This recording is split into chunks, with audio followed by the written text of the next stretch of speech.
What's up everyone? Welcome back to our channel. In today's video, you are going to see how to change Steam region. So to do that, let's head over to our to the steps I'm going to show you. So the first is for the first way you can change your Steam region is through a change of residence. If you've moved to a new country, you can change your Steam region by making your first purchase with a payment method from that new location. And when you attempt to make a purchase, Steam will likely detect your location differs from your current store country and will offer you the option to change your store country.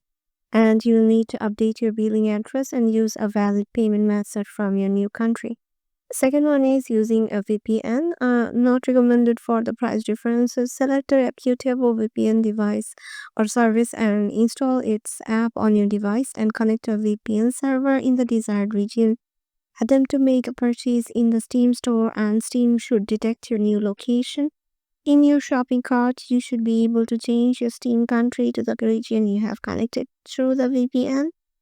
So yeah, these are the two ways with which you can change your VPN, change your Steam's origin. So yeah, this is how easy it is to do. Hope this video helped you out and we will see you in the next video.